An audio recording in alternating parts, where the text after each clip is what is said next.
My wife said, "My ex is joining us for Christmas dinner. Be mature about it." I nodded, of course. What she didn't know was that I invited her ex's fiancé too. The dinner table turned into a scene nobody in my family will ever forget.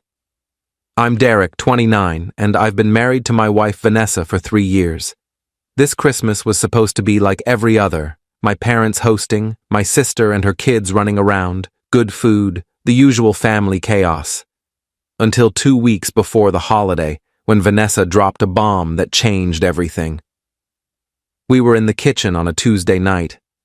I was making pasta, she was scrolling through her phone, and out of nowhere she said, "So I invited Marcus to Christmas dinner at your parents' place." I stopped stirring. Marcus? Your ex? Marcus? Yeah, she said casually, not even looking up. He's going through a rough time and doesn't have family in the area. I thought it would be nice. Let me give you context. Marcus is Vanessa's ex-boyfriend from college. They dated for 3 years, broke up about 6 months before she and I met. She's always maintained they're just friends and that their relationship ended mutually. I've met Marcus exactly twice, once at a barbecue 2 years ago and once at a charity event last spring. Both times he was polite but had this weird energy around Vanessa, like they shared inside jokes I wasn't part of. "You invited your ex to my family's Christmas dinner without asking me first?" I said slowly. She finally looked up. "Derek, don't be insecure about this. Marcus and I are friends. That's it. And before you start, yes, I already told your mom and she said it was fine." That part stung. She'd gone to my mother before coming to me. "When did you talk to my mom?" "Yesterday. I called her to ask if we could bring an extra guest and explained the situation. She was totally understanding." I felt my jaw tighten. "Vanessa, that's not the point. You should have asked me first. It's weird to invite an ex to a family holiday." "It's only weird if you make it weird," she said, her tone getting sharper. "Marcus is going through a breakup and I'm being a good friend. I need you to be mature about this." There it was. The "be mature" line. Like I was a child throwing a tantrum instead of a husband whose wife just made a unilateral decision about our holiday plans. "Fine," I said. "He can come." She smiled. "Thank you." I knew you'd understand. I didn't understand. Not even a little bit. But I nodded and went back to stirring pasta while my brain started working overtime. That night, after Vanessa went to bed, I did something I'm not proud of, but don't regret. I went through her phone. I know, invasion of privacy, breach of trust, all of that. But something felt off, and I needed to know if my gut was right. What I found was worse than I expected. Vanessa and Marcus had been texting constantly, multiple times a day for the past 2 months. Nothing explicitly inappropriate, but the tone was way too familiar. Lots of inside jokes, lots of remember when messages, lots of her complaining about me. There was one message from 3 weeks ago that made my blood boil. "I miss what we had. Things were simpler." And her response, "I know." Sometimes I wonder what would have happened if we'd tried harder. I took screenshots, sent them to myself, deleted the evidence that I'd done so. The next day, I did some digging. Turns out Marcus hadn't gone through a breakup recently. He'd gotten engaged 4 months ago. I found his fiancée's Instagram pretty easily. Her name was Claire, and she seemed nice. Lots of photos of her and Marcus hiking, at restaurants, looking happy. There was even a photo from Thanksgiving with the caption, "Grateful for this man and our future together." So, Vanessa had lied. Marcus wasn't going through a rough time. And if Claire didn't know her fiancé was spending Christmas with his ex-girlfriend, well, that seemed like information she deserved to have. I created a burner Instagram account and sent Claire a DM, kept it simple and factual. "Hi, Claire. You don't know me, but I'm married to Marcus's ex-girlfriend, Vanessa.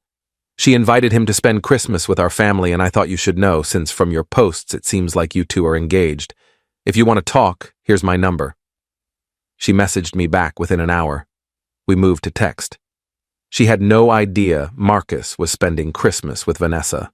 In fact, Marcus had told her he was going to a work colleague's holiday party. Claire was upset, but also grateful I'd reached out. We talked for about 30 minutes, and by the end of the conversation, I'd invited her to Christmas dinner too. "Are you sure?" she asked. "Won't that be awkward?" "Probably," I said. "But I'm tired of being lied to, and I think we both deserve to know what's really going on." She agreed. The next week was normal on the surface.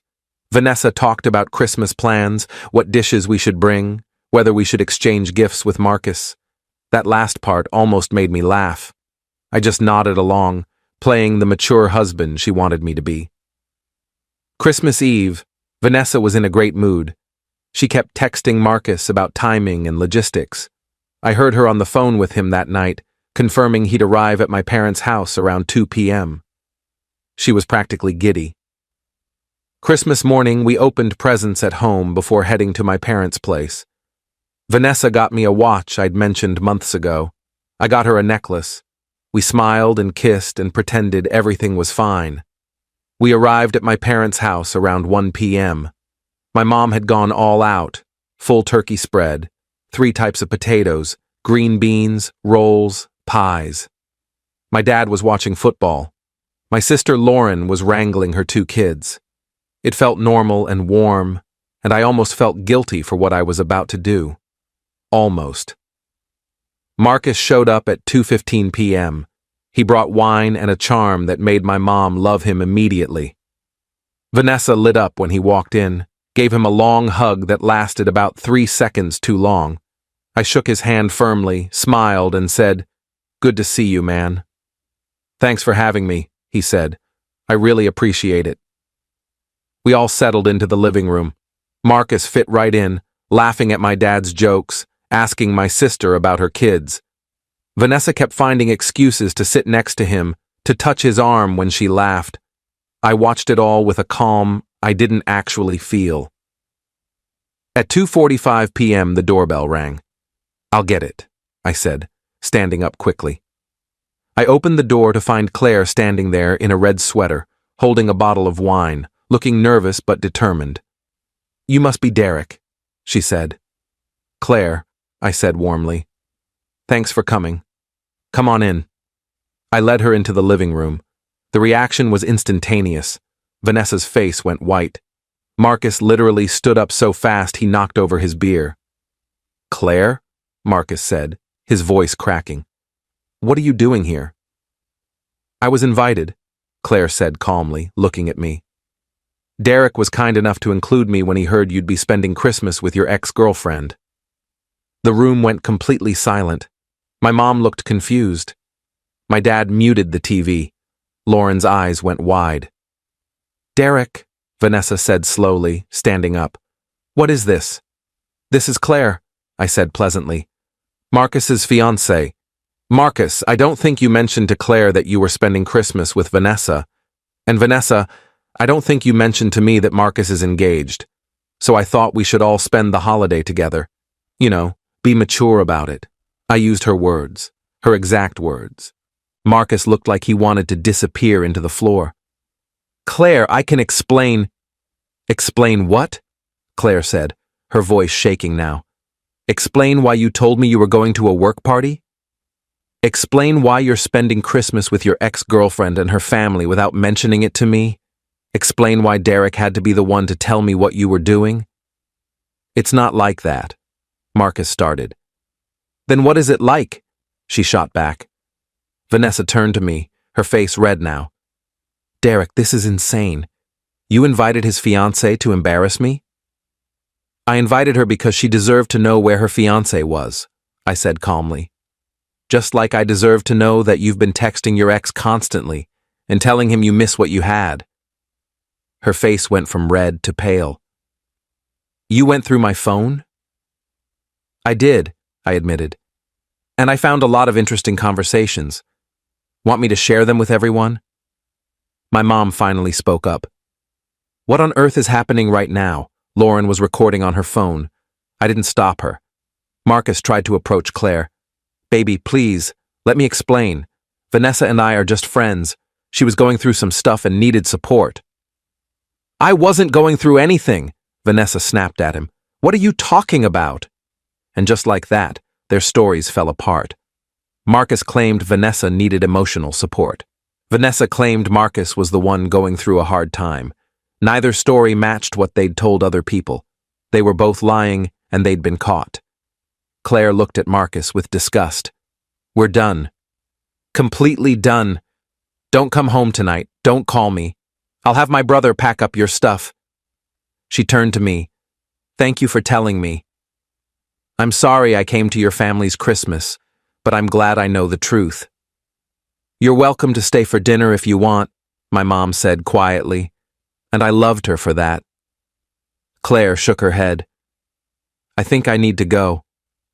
But thank you. She left. Marcus stood there frozen for a moment, then grabbed his coat and followed her out without another word. The door closed. Vanessa stared at me with a mixture of fury and humiliation. I want a divorce, I said before she could speak. I've already contacted a lawyer.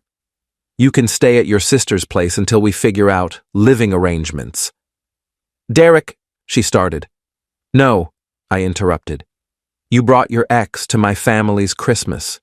You lied to me about why. You've been emotionally cheating on me for months. You made me feel crazy for being uncomfortable. So no, we're done. She looked around the room, at my parents, at Lauren, at the dinner table set for a holiday that was now completely ruined, and I watched her realize she had no allies here. She grabbed her purse and left without another word. Update 1. Christmas dinner was awkward, but we got through it. My mom kept apologizing for not asking more questions when Vanessa called about bringing Marcus. My dad said I'd handled it well. Lauren told me the video had already been shared with our extended family group chat, and everyone was on my side. I stayed at my parents' house that night. Vanessa texted me 17 times, ranging from angry to apologetic to pleading. I responded to one, talk to my lawyer. The next day, I went back to our apartment with my dad and brother-in-law to pack essentials. Vanessa wasn't there, but she'd left a note on the kitchen counter. I'm sorry. I never meant for any of this to happen. Can we please talk? I threw the note away. Update 2. A week later, I met with my lawyer. I had the screenshots from Vanessa's phone, which my lawyer said would be helpful.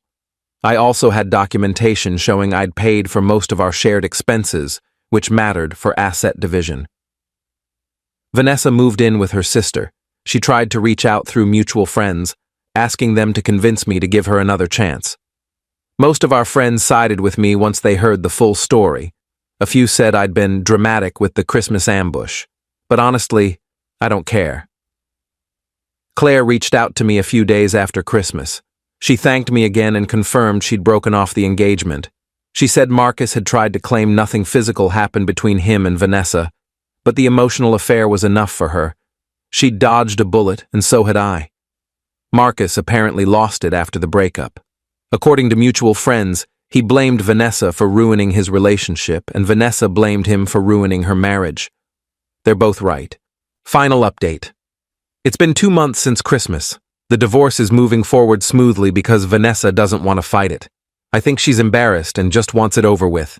We're selling the apartment and splitting assets 60-40 in my favor since I paid for most of it.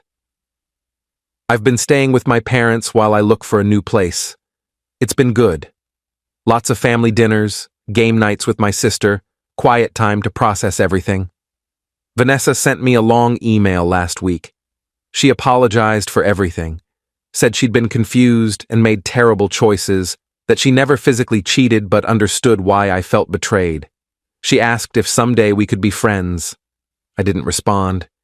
Maybe someday I'll feel differently, but right now, I just want her out of my life. Claire and I got coffee last week. Not romantic, just two people who went through similar things comparing notes. She's doing well, starting therapy, focusing on herself. She thanked me again for reaching out and said if I'd stayed quiet, she might have married someone who would have kept choosing his ex over her. As for me, I'm doing okay. Some days are harder than others. I miss being married, but I don't miss being married to someone who didn't respect me. My family keeps joking that I won Christmas, and honestly, they're not wrong. That dinner table scene will be talked about for years. My mom already said next Christmas I get to approve all guests. Edit 1. People keep asking if I feel bad about ambushing them on Christmas. Honestly, number. They chose to lie and sneak around. I just chose the timing of when the truth came out. If they didn't want to be embarrassed in front of family, they shouldn't have done embarrassing things. Edit 2. Lauren's video didn't go viral or anything, but it's definitely been shared around our extended family and friend groups. Vanessa's mortified. Marcus apparently deleted all his social media. Claire is living her best life from what I can see on Instagram. Edit 3. Someone asked what my dad said when it all went down. After Vanessa left, he came over, put his hand on my shoulder, and said, "Son, that was the most interesting Christmas we've ever had." Well done. Coming from my dad, that's basically a standing ovation.